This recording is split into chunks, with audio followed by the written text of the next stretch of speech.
manual register. He presented his card, but the card reader couldn't read it at all. So it was when we had almost, when he had almost tried to do that, that he said, let him try it one more time. After several attempts, he slotted the thing in, and it worked. Wow. So were you praying at that time? Maybe you had gone to a corner to pray. I was just wondering that all of this, after all these efforts, coming to the polling station and all the debates about the election, so I will get here and not be able to vote. Okay. Well, let's get out to Peter, our correspondent, and in Benin, well, Peter is going to go ahead and give us information about what's going on where he is. Okay, well, Peter is on Skype. Hello, Peter. What transpired today? Hello. It's been a wonderful day. Right from when we started the whole process of the election, we started for a donut. I have the report from the Greeks and Israeli states.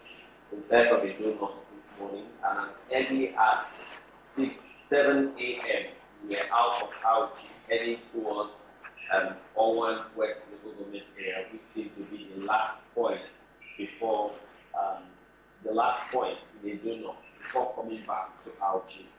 Just as we got to Ibia Road this morning, the situation there was that people were out as early as 7:55, ready for their accreditation.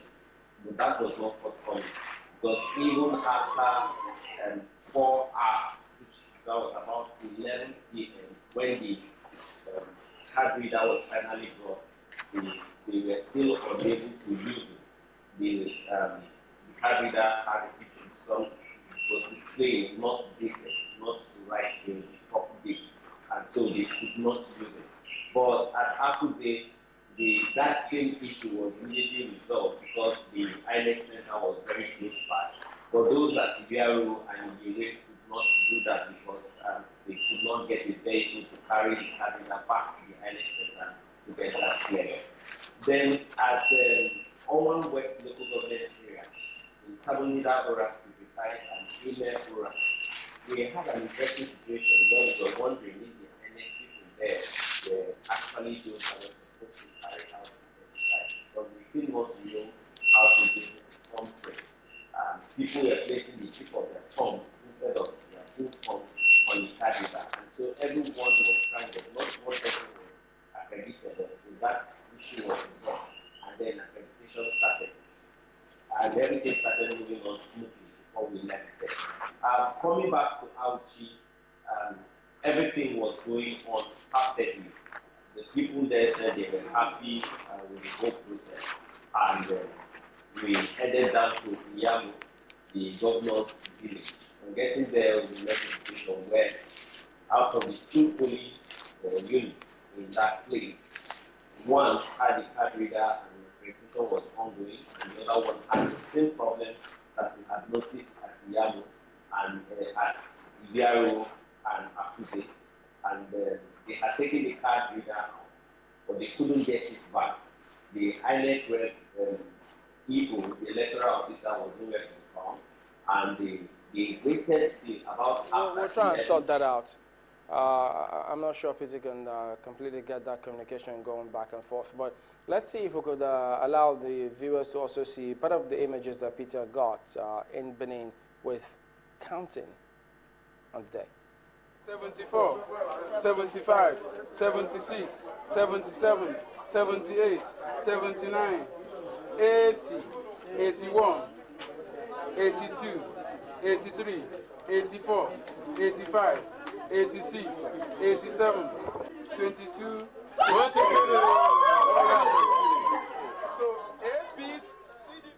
Well, so there you go. Some of the counting going on in Benin. Well, don't worry. We'll just get to bring you the results as the commission does announce them. But let's go over to Joe Nwokedi. He's also here, on extreme left, a legal practitioner as well on this day. Joe, what have you seen about this process? I mean, yes, the commission did say in some places, if you're not able to vote, if the machine doesn't recognize your thumbprint, let them do the manual accreditation in some areas? For me, it's a welcome development because the worst thing you can do to any electorate, I mean, a person that actually gone through the rigors of acquiring voters card and following up other procedures is not to cast his or her votes. So deny the person that right to exercise fundamental civic responsibility or duty.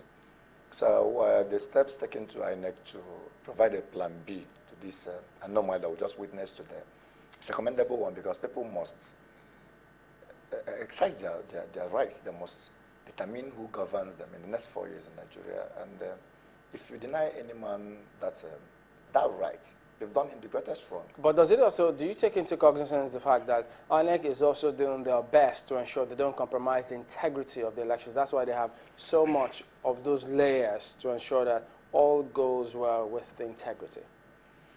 Yes, in as much as they are trying not to compromise the integrity or the reputation of the INEC body, I mean the electoral body.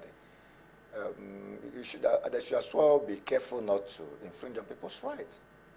So what they have done for me is a right step in the right direction. However, it might be because we know that the essence of using card reader is to ensure adequate security in terms of the voter identity, in terms of other issues that people might want to compromise in the election. But here, it is not giving us that 100% result that we speculated. And instead of allowing people to just go home without casting their votes or disenfranchising people, it's better I'm not saying they should play on the integrity, but they should take care of the rights of the people to determine who governs them. Well, Mr. Chooks, I mean, at the end of the day, because having waited, you did vote on this day. Would you react any differently at the end of the day if the results are announced? Because there are people who will say, look, when the results are announced, after they voted, the way they react is what many have their eye on, hoping that there will be no violence after the elections. How do you see that playing out eventually? Yeah, well, what I was thinking was that if I couldn't vote, because the card reader will not recognize my card, it will be incidental. So we will know how many people had that problem. So that will give us the margin of error or failure in the election. So that will now determine what one's reaction would be in terms of the credibility of the entire exercise. So that was all I was looking for. But I saw that I was an exception. So whenever you have something like this, something will go wrong. I mean, it will not be 100% perfect.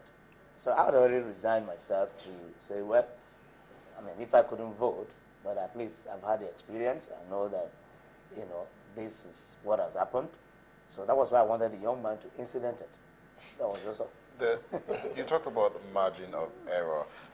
So I was going to ask you what went wrong with INEC today. I mean, vis-a-vis their preparations, the build-up, the PVC distribution. They talked about 81% or thereabout level of distribution. But just hang on to that thought and the question before you answer. We believe we have Linus Okorie online to bring us up to speed as he's on speaking to us via Skype from Abuja. Hello, Mr. Okorie. Yeah, hello. How would you say the elections have gone today?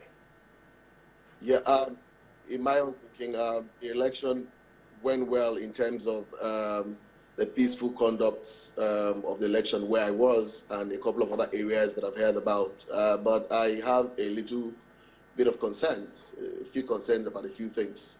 Like what? I remember for many years I've always been talking about the issues about the deficit of leadership capital around our institutions.